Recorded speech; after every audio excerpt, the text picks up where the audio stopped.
Welcome back. Well, that's what we're talking about today, starting off with the economy. And then Dr. Tunji Ogunyemi joins us now. He's a budget historian. Thank you for coming on this morning. Thank you so much. Well, this situation we find ourselves in with the budget owing to the dwindling price of crude oil, yes, it's an election year. Budget is equally important. Do you think it's strong enough? Yes, it's strong enough, but will it get the headlines? Because when we approach elections now, all attention will be on elections, and can we pay the necessary attention to economic issues to the extent of addressing them first and foremost? First, it will be unfortunate if it doesn't. I mean, the budget usually stands at the very epicenter of governance. No governance goes on without the budget. To the extent that even in advanced democracies like the United States, Yeah, but does it go on here? You can have a shutdown government because the national or the Congress has refused to pass the budget. So we can have a shutdown in Nigeria because the Constitution actually provides that the federal government could spend an amount equal to 6 months of last year's budget without any appropriation. So you think that we'll be safe until Yes, we'll be safe until National June. Assembly comes around? Yeah, we'll be safe until June next year, even if the National Assembly passes no budget. That's the law. Operating on the Previous years to maintain budget. the minimum services of government. And this is to prevent a situation in which the National Assembly may decide either for intergovernmental reasons or for rivalry reasons not to pass the budget, or at times for the reasons of waiting for the executive to bring out the necessary fundamentals of the budget. In this instance, the fundamentals of the budget are not really on ground. Or waiting for the elections to swing, I put this direction or that direction before they make their move. Actually, every budget that is passed in election years are always very problematic. Don't forget in 2003, when we were to go into election, the budget 2004 was late, and that budget delayed for 8 months. 8 months until August of that year. It was totally unfortunate. But by the time that the federal government announced that the budget had been signed, it was backdated. It was backdated. Because it had gone on spending anyway. Of course, it was gone on spending, and spending illegally. Don't forget, we had an extremely combative president then, and you could do that. You had a house that was almost absolutely or totally controlled by just one party. So many things. The president could afford to ride roughshod. Do you foresee that happening this year? It can never happen this year. It will never happen. You now have a very sharply divided National Assembly on bipartisan lines. You have the APC controlling a substantial chunk of the House of Representatives and a significant number in the Senate. So it is not likely. And you have those, of course, that are very angry with their own party, the PDP. PDP senators who are angry. Of course, they are most likely to cooperate with the APC, probably to rock the boat. But whatever happens, it's not going to be in the interest of the economy. It is absolutely important that managers of the economy be careful about budget matters. Once you give the wrong signals, investors, organized private sectors will be affected. And that's the jugular of the Nigerian nation. So what are we going to feel, when are we likely to feel all these austerity measures they're talking about if we operate the 2014 budget 6 months into 2015? Just wait January 1. January, just about 10 or 15 days away from now, you're going to begin to feel it.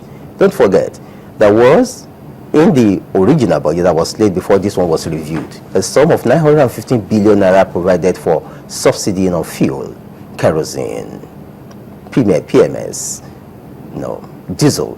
Now it has been slashed by 50%. What does that mean? Without saying it, it means that Nigerians will pay more from January 1. And that's not sounding apocalyptic. Yeah, but I mean, let us also look at I don't know what word to use now, but if we look at the figures, yes. They say that the price of, because the price of crude has come down on the international market, that has also invariably affected the price of petrol, yes. the products that come out of it. As I think it was Monday, we asked the DG Budget Office. We did say that we noticed, or some people say that on PPRA's website, it was just a naira difference. The price, the landing cost of crude, of PMS into the country was at 97 naira, so 96 naira. And so the subsidy being paid was just about a naira. He confirmed that it was less than 5 naira being paid currently as subsidy. So that could account for why we've seen a huge slash in the amount being allocated to subsidy. But he also said that they also are paying the backward, what do they call that now? Yeah. The deficit, so to speak, brought forward from 2014. Yes. So that's why we're seeing the amount about 50%. Otherwise, it ought to be less. In your opinion, wouldn't you say that it's actually an opportunity for them to deregulate? Yes, to deregulate, yes. Or the cost of deregulation. Who pays the cost of deregulation? Or how do you share the cost of deregulation? Each time you deregulate, what that means is that you intend to take government out of it and then bring in the private sector. Or at times, to charge the appropriate prices, either commercialize it or privatize it. That deregulation, of course, we've seen the signs in the power sector where the PACN sold. I have not seen any part of Africa where the power, electricity will be conceded to the private sector. But then we have done it in Nigeria. But has that led to electricity? Have we begun to enjoy electricity? Yes, people talk about gestation period. It's going to take a long time.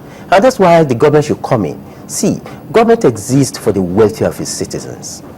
Government is not expected to save money for nothing. Government is expected to work out a way by which life will be better and easier for its own citizens. So if the government now concedes its responsibility to the private sector on the account of deregulation, it's utterly unfortunate. No, but the question is, if we're already paying as much as 97 naira now per litre of petrol, yes, and because crude oil prices are low, the amount of the cost of landing is about that same price. You spend more dollars. You spend more. You now have to spend more naira now to buy more dollars. And this should be factored into that calculus too. And look, I enjoy when people talk optimistically concerning this budget, but we have seen it from all parameters that this budget is actually a way of just giving the Nigerian some hope that are funded on nothing. My point is that, the regulation oftentimes, people are always thinking of it in terms of prices going up. That if things are in the hands of the private sector, because they're profit-driven, yes, what you will most likely see is that prices will keep going up. But it doesn't have to be that way. If the crude oil prices have come down and the price of PMS has also come down, it could also go the other way as well, don't you think? Of course, but then when the price of fuel or the export price of crude oil was very high, what benefits accrued to Nigerians? What benefit ever accrued to us? Because the price was selling above $100. Now it is now less than $70, and all of us are called in to come and give it a helping hand. Actually, when the prices of fuel sell more outside of this country in terms of export price, it should translate to more expenditure on the capital side, but it has not done so. So I'm not expecting that. I don't share that optimism. The fact that it is not true, it is not going to be true in the Nigerian circumstance. Because give me an example of a deregulated sector in Nigeria that prices has come down. You won't find one. You won't find one. And every Nigerian is like a local government unto himself. He gets his own well, his own borehole, his own electricity generator, his own fuel, his own security watch, neighborhood watch. What is government in his life?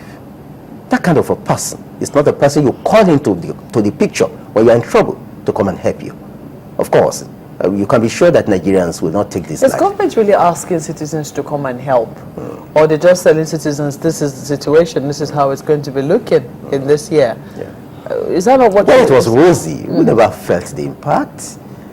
I mean, when was the rosy part? Of course, when we were selling. Significantly in the last 3 years. Yeah. I mean, except from April this year, we were selling above $80, $90. You see, Nigeria is a monocultural economy. 8 out of every 10 naira that comes to this economy is from oil, from crude oil.